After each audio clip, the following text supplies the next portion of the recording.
My brand new boss, less than 24 hours old, made money off of me that very first day. He's behind the counter, has two countermen, and he just holds out his hand. And they both reached in their wallet and they both pulled out a $20 bill. They both bet that I was going to quit the first day.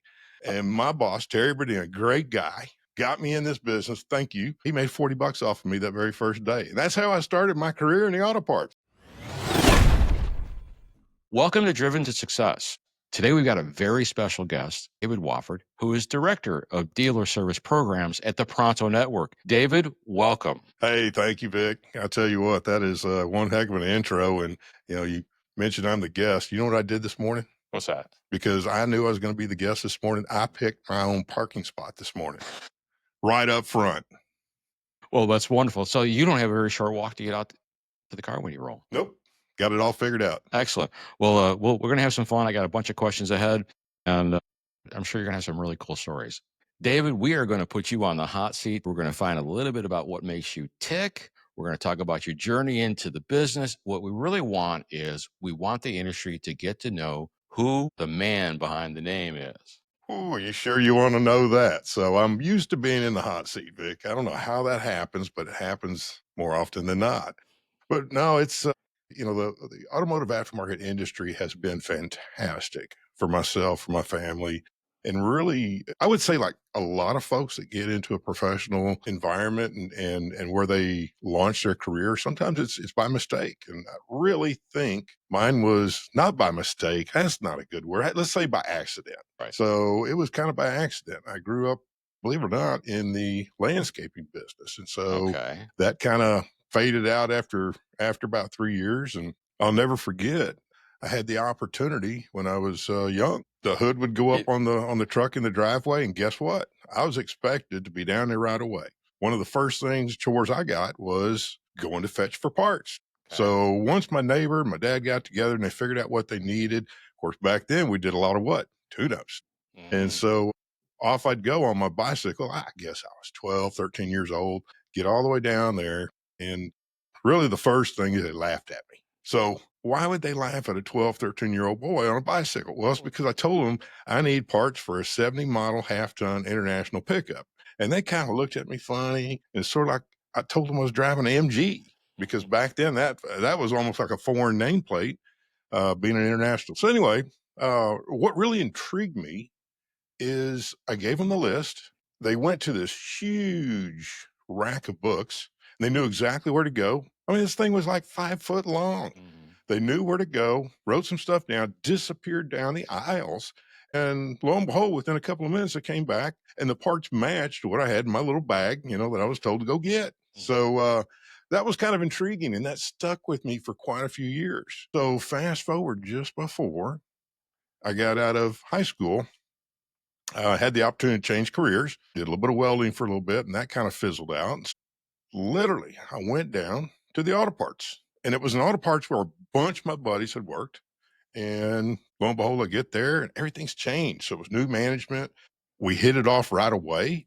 And this was a Friday, filled out application. When can you start? Monday morning. So with that being said, I'm sorry, Monday afternoon. So with that being said, I showed up Monday afternoon, and you're going to get a kick out of this because my boss, a brand new boss, less than 24 hours old, and he made money off of me that very first day. So what happened, and I didn't know what was going on, is I show up and immediately my boss takes me upstairs. And so, you had the warehouse area and go up the stairs. And this is back when we stocked a ton of exhaust.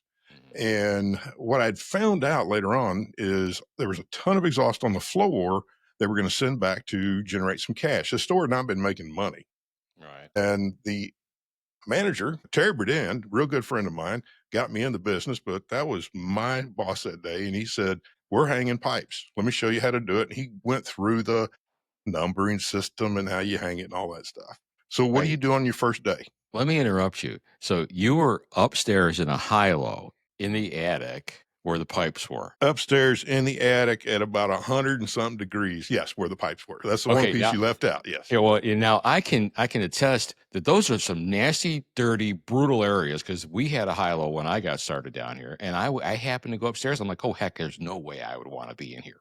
So It, you were a glutton for punishment. You got stuck up there. it is very dusty, and they coated all the pipes with a real thin coating to try and keep them from rusting. So you had that stuff all over your hands. So yes, I went up there, and the boss showed me, "You got it." I got the number system down, so I start working on hanging pipes, and these were actually in push-up, most of them push-up racks.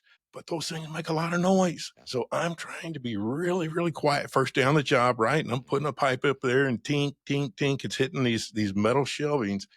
It didn't take 5 minutes. And I don't see my boss. I just hear him bust through the doors downstairs. And I heard, "Son, you working up there?" And I'm like, "Yes, sir." "I don't hear no noise." That's all it took. So game on. And I am pushing and shoving pipes. I'm getting it done. About 3 hours later, I come downstairs and I didn't get behind the counter because that was sacred ground. Remember, way back Oh when yeah, you had to earn your stripes before you could even step behind the counter. right. So I'm just standing there looking through a window of double doors that goes to the counter. And my boss comes through. He says, "Look, we don't take breaks." "Yes, sir." I said, "I'm done." And he got this look on his face like, "Oh, no." So we go upstairs, and sure enough, he starts looking and looking and looking. He's trying to find something that is out of place. Right. He finds two little bitty pipes, just one right next to the other. "You got to be careful. This is important." I mean, really drove it home. Then we walked downstairs, and he sent me off into another part of the warehouse to put up belts and hoses. Okay. However, I kept an eye on my boss. He went through the doors. He's behind the counter, has two countermen, and he just holds out his hand. And they both reached in their wallet and they both pulled out a $20 bill. They both bet that I was going to quit the first day. And my boss, Terry Burdine, a great guy, he made 40 bucks off of me that very first day. And that's Oh how I my started my career gosh. in the auto parts. And the rest is history. It is. Oh my gosh. That is, to me, I'll call a fascinating story. One that requires some pushing and persevering. So, if I recall correctly, you said to me you were started when you were 19 or younger than that? I'm going to say 18. 18 years old. So, take me through your career path until kind of, I'll say to when you and I first met in the 2000s. So, Ooh, man. Okay. So, really, when you got into the parts business, this was Hilo Auto Supply based out of Houston, Texas, and they just happened to have a lone store out there in San Antonio. That's where I grew up. And so, when you got into the business in the 80s, you would work there for 8 or 10 years before you had a chance to be able to get your own store. Well, things were changing and changing pretty quickly. So I learned everything, I absorbed and learned everything I possibly could from Terry Burdine, great teacher. And it was about 4 years. 4 years later, all of a sudden, a store or two popped up and there's possible opportunity for me. And so we had a what we used to call a region manager or senior manager that came up and interviewed me. And next thing you know, on my first birthday, I was given a store to run. And back then you did it quick. I had to yeah. be there 48 hours later. So literally, I threw a twin mattress in the back of my truck, some clothes, and I drove to Bryan, Texas, and I Wow. met my senior manager, and he proceeded to pass the store over to me.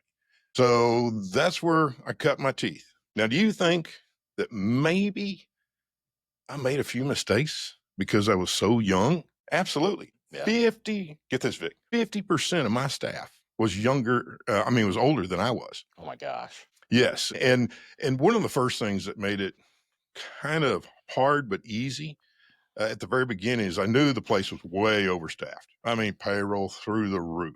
So had to make some pretty tough adjustments, some quick adjustments. And then when you're that young, what you don't know, you have to make up in sweat equity. Uh-huh. And Mhm. so it was long hours. I mean, it was open to close. In fact, that's what the company basically dictated. You got a store, I gave it to you, gave you the store, and and I got a good deal. It used to be a year, no time off. When I got the store, it was 90 days open to close. Oh.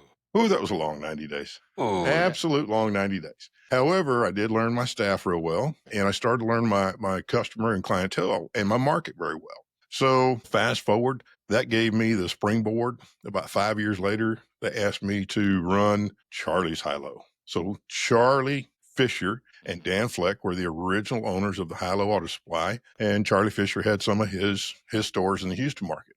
So got the opportunity to go to Bel Air, run Charlie's High-Low, and about 3 years after that, promoted to a region manager, and that would vary from 18 to about 24 stores and all the fun you can have with about 275 employees. So, yes, you're looking at them. I mean, you're looking at operations, you're looking at loss prevention, you're looking at HR, you're looking at anything and everything that could happen in that time frame. And I tell you, I learned a lot. It was very, very valuable lesson. You know, one of the people that stood out to me at an early age when I was in my Bryan location, we took pride in what we did. And we made sure these stores looked good. We made sure that our store was properly stocked. We were greeting customers as they came in the door. And we had a grading system. Every time our region manager came by, they would do a grading system. And it was a 1 through 5. And of course, it had categories and areas and then the overall score. So, Jack Sprayberry, region manager, another great individual. We had a great relationship.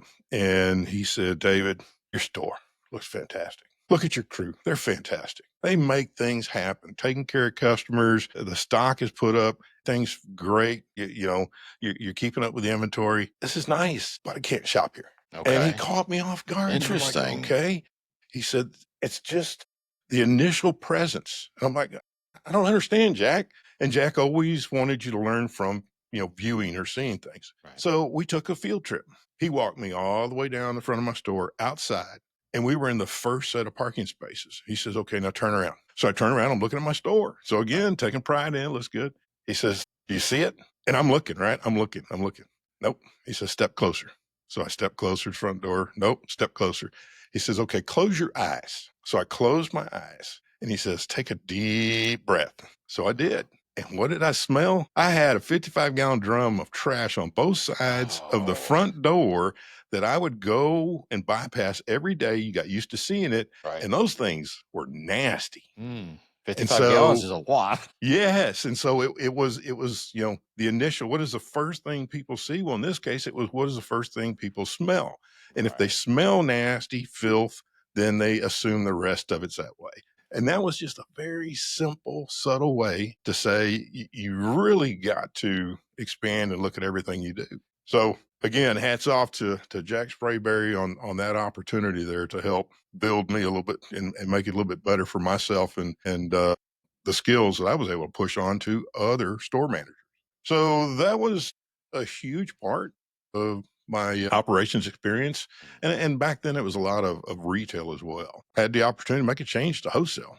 And that was quite a bit different when you don't have a front end. Everything is hard parts. Everything you spend 100% of your time on your inventory and your people instead of displays and those kinds of things. So I had the opportunity to move to Houston and work for a company called US Parts. And they were one of the first companies that kind of went two-step, and that kind of disrupted the industry a little bit. So we went two-step. We did very, very well.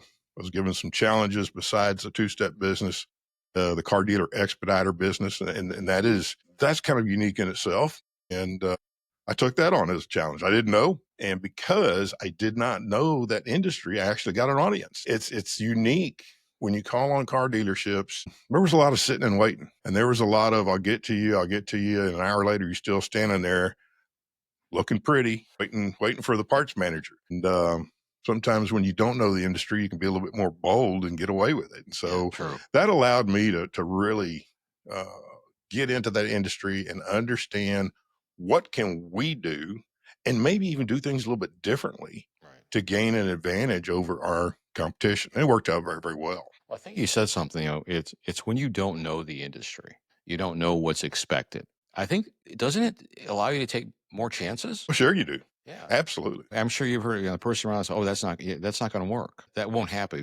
This doesn't happen in this business. You didn't have that. It allowed me to, now I will tell you, not knowing the business also scares the bejeebies out of my two salespeople that would call on car dealers. Oh, you can't do that. Oh, you can't do this. And it's like, I don't see why not. I mean, I'm going to be talking to another, and I just looked at them as human beings. I looked at them as customers, looked at, and so much of what we do, Vic, is sincerity. That's how I broke into one of the largest dealerships in the Houston market. Is I was sincere, I was professional, but I was sincere. I wanted to know some answers, and I was willing to do what it took to build the business. And so that opened up a lot of doors. And really, it's finding the need. Right. And if you can find the need, then you can build value. And if you build value, then all of a sudden, the relationship grows, and we'll be able to flourish. So car dealerships, yeah, it's tough, but I really like the two-step business. I really like dealing with the independent repair centers because they really have a lot that I guess a little bit of an underdog.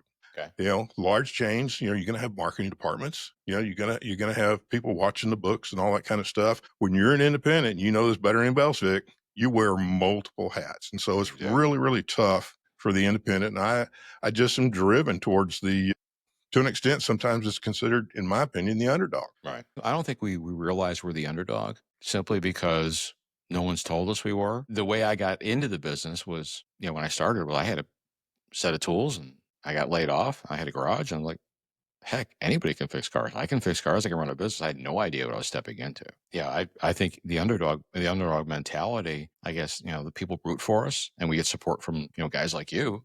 I think that when you and I first met in 2000, we just transitioned from US parts to XL and came up to earn my business. And I was a very loyal CarQuest shop. I was a CarQuest center and I was not getting the service from them that I needed to run the shop, and you just came in at an opportune time.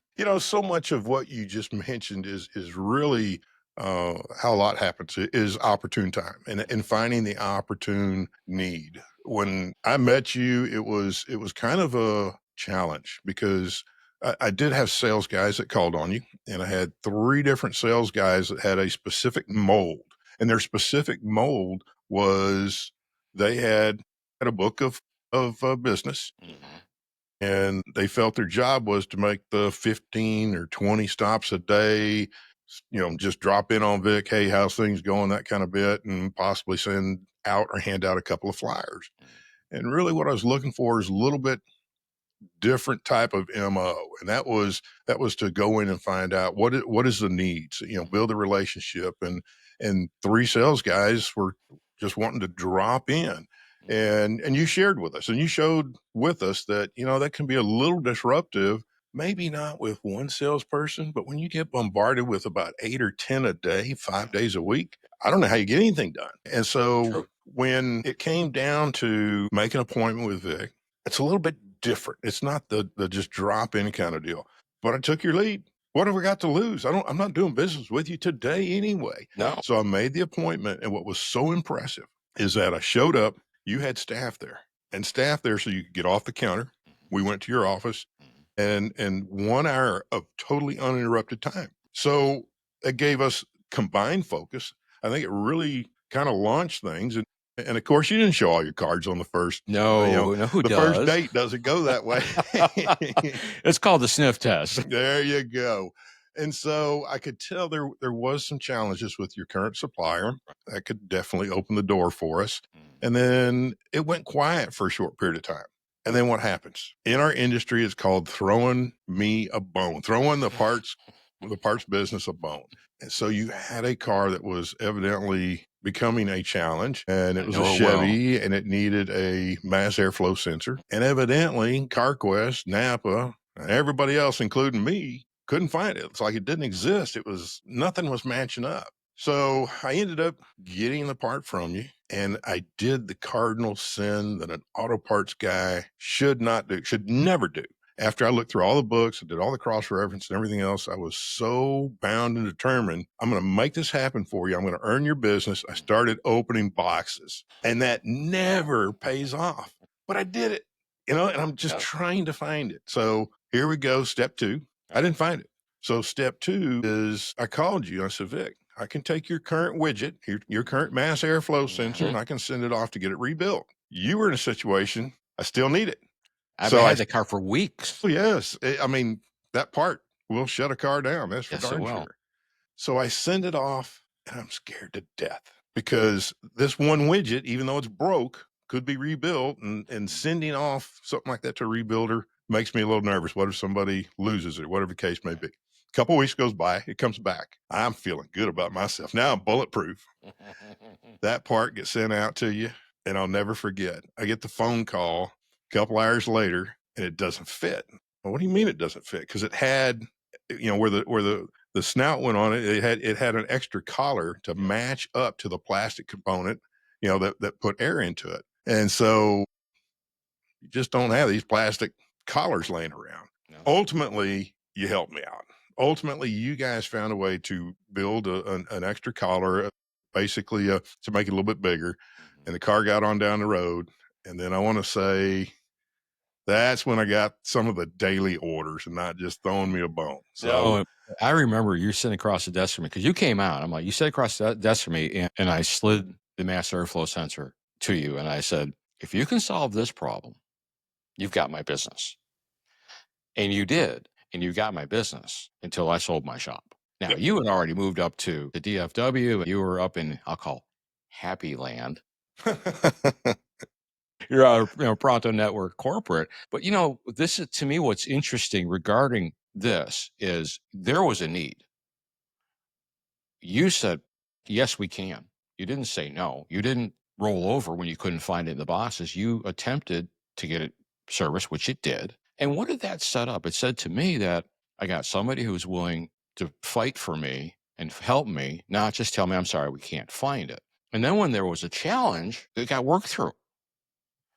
And what's interesting, David, is you went to 95% of my purchases at Excel. And the relationship that we've had over the years has been, to me, is one a very good relationship because we've not only got to know one another as business, but now we've got to know each other quite personally too. Yep. So, do you miss being on the streets?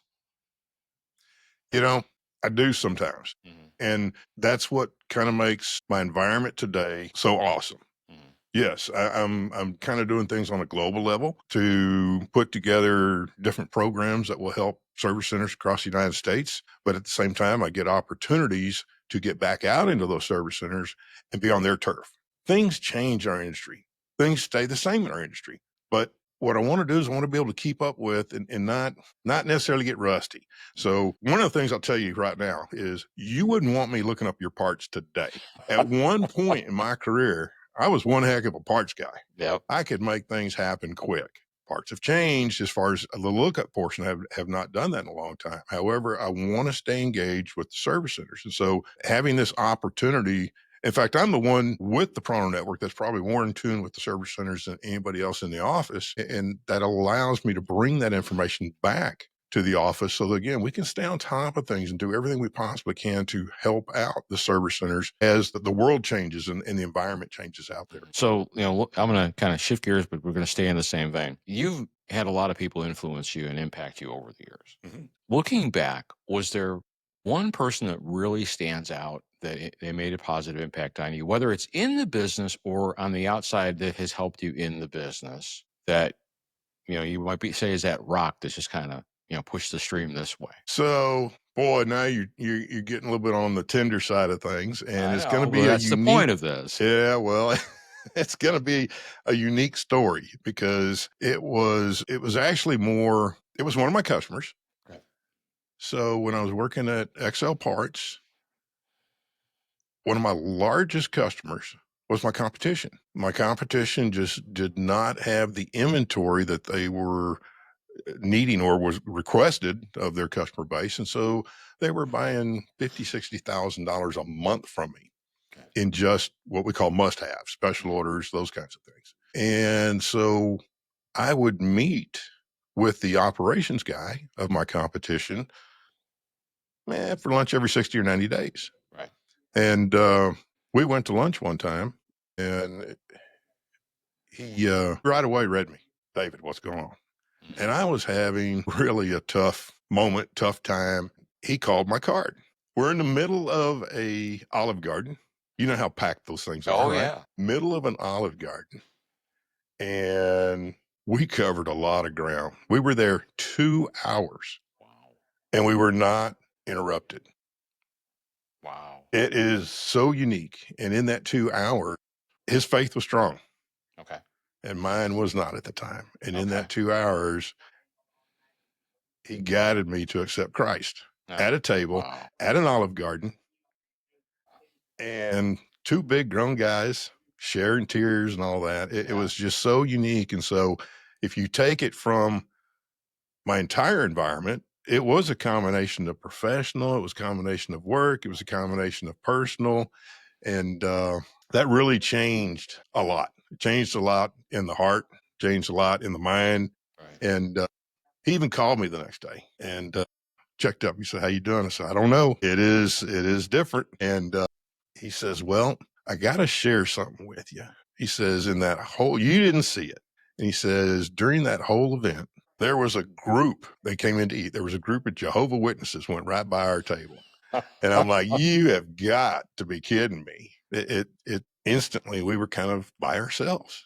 That's amazing. It's still to this day, it'll bring a tear, but to this day, it's amazing. And he has since got out of the parts business Okay. and opened up, his own business and has done very, very well with it.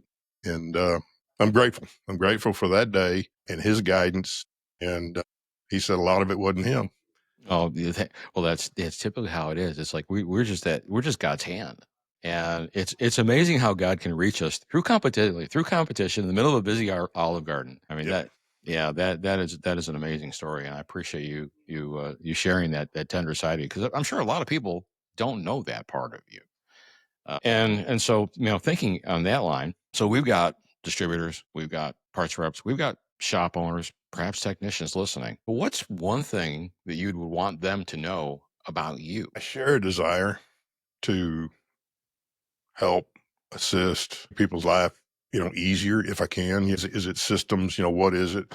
And it could be doing something very small. It could be doing something very, very large. As an example, one of my parts houses that before I got into multi-unit management, one of my parts houses was a 45-foot deep, 250-foot long building. And so you spent all day running back and forth. And I mean, literally, my team was in great shape. They walk a million miles a day, but we couldn't wait on customers fast enough. And it was very frustrating. And so it was something that was a huge, huge um, challenge that we had. But at the same time, it was a lot of work to overcome that. And what that meant was totally resetting every single shelf and every single part in a warehousing area so that we were more efficient. So, as an example, when we would do a tune up, you may have to go to one area for plugs, another area for distributor cap and rotor, another area for wires. It was the craziest darn thing we ever had. Why isn't all of that on the same aisle? Right. And so we would have a tune-up aisle. We would have a break aisle. You literally go all the way down an aisle, get what you need, come right back instead of going all over the warehouse area, store area, 100 times a day. And so that was a huge undertaking. It really took a little bit for my team to understand why we're going through and doing this much work, but the payoff was just fantastic. And so really in anything you do, how can we be more efficient? And being more efficient, there's a benefit to that. Being more efficient sometimes means you're working smarter instead of harder. Right. And I go back to my story when I was 21 years old. I didn't have that knowledge. And so you have to work hard. You have to work long hours. Take what you can learn from everybody as you go along a path and learn yourself. And eventually you can continue to start working smarter instead of working harder. And then you can share some of that advice, with the younger folks who are getting in this industry. Right. And there's tons of opportunities for young folks in this industry. We've got to do a better job of really promoting our industry. What is the automotive aftermarket?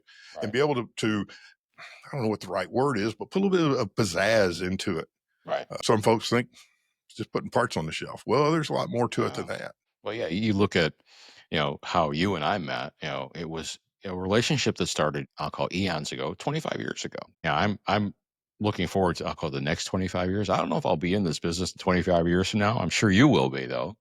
You young spring chicken. Oh yeah, oh yeah. Yeah. Um, a couple more questions, and then I got to ask this last one, and then we got to listen. We have a listener question. So you went to Leadership 2.0, Mhm. University of Aftermarket's Leadership 2.0. I've been through it, but I want to hear your thoughts on when you went through it, and would you recommend it to anybody in this industry? So the second half of that's real easy. Absolutely, I'd recommend it to anybody that has the opportunity to go. It was a little different, I guess. It's always different for everybody, but it was a little bit different for me because I actually went to Leadership 2.0 kind of late in my career, a couple of years ago.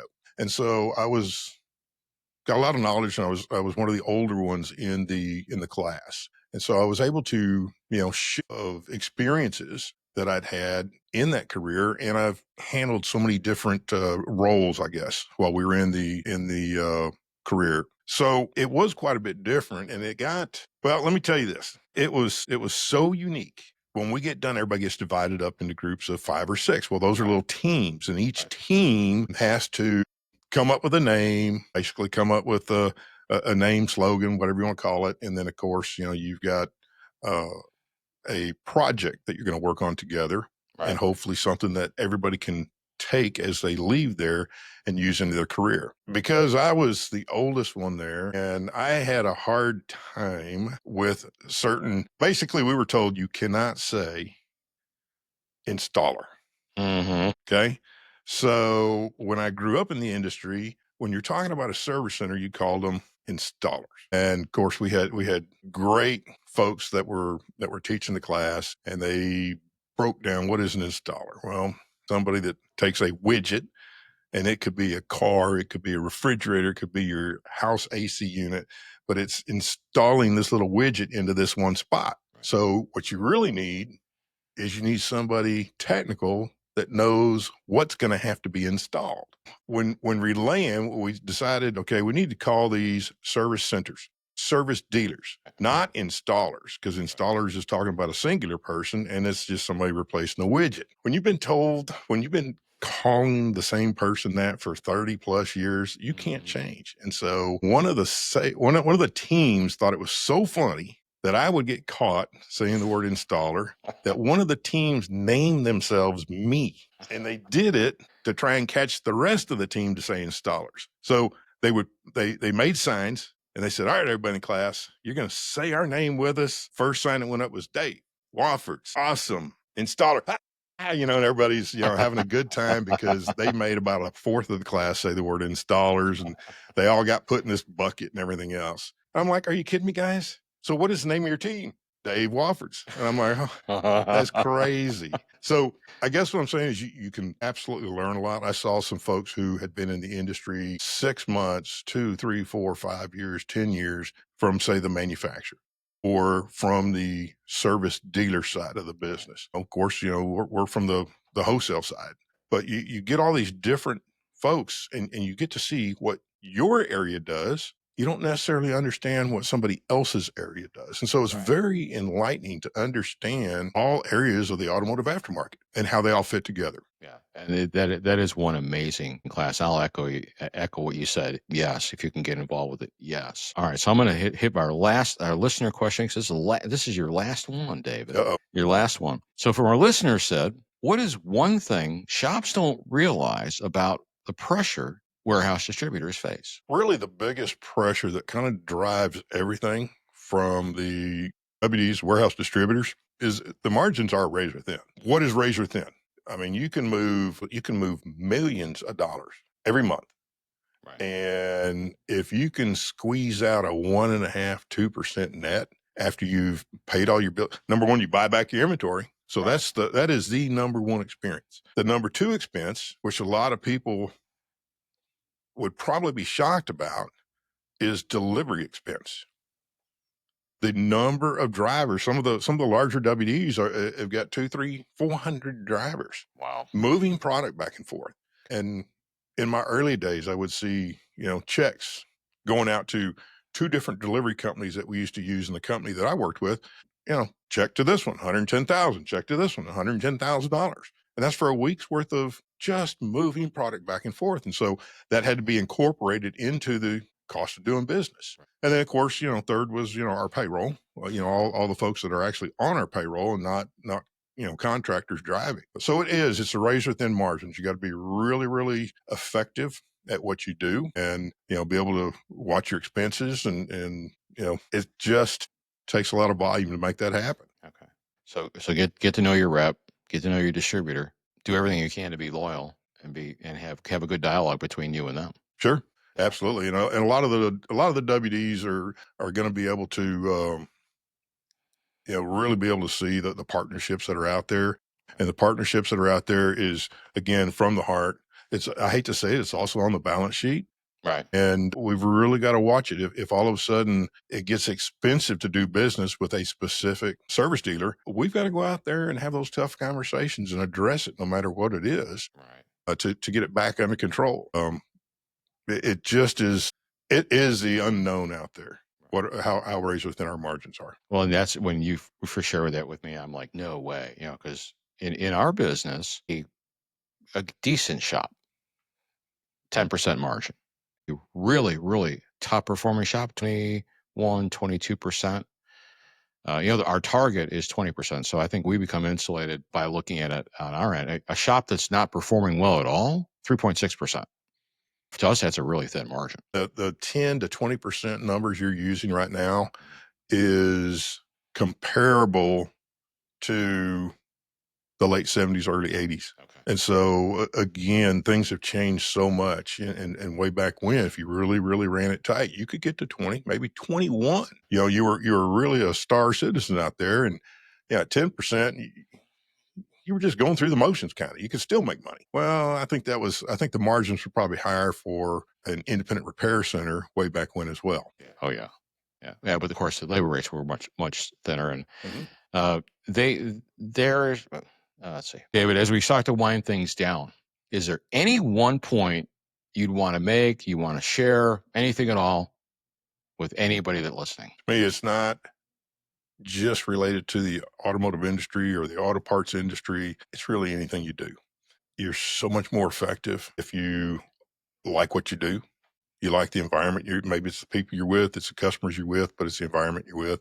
And so I encourage everybody that look, find especially young folks, get out there, look, check out different industries. If there's an industry that maybe entices you, but you don't know, find somebody from that industry, talk to them, interview them. I mean, that is huge actually in the pilot industry. So if somebody wants to fly a plane, pilots love talking to young pilots. Well, anybody that would want to get in the automotive aftermarket, I would love talking to them. Anybody that would want to consider running a shop, Vic, I'm sure you would love the Oh, opportunity absolutely. to talk to them about it. And they get a real black and white picture of what the industry is and how it can help you. And you said early on in this conversation, I mean, so much of our industry, it's easy to an extent because we try our best not to make it complicated. It's just, how can I help you? How can you help the next person in the chain of our entire process? Yeah. Well, as you serve others, you will find that your needs get met. All right.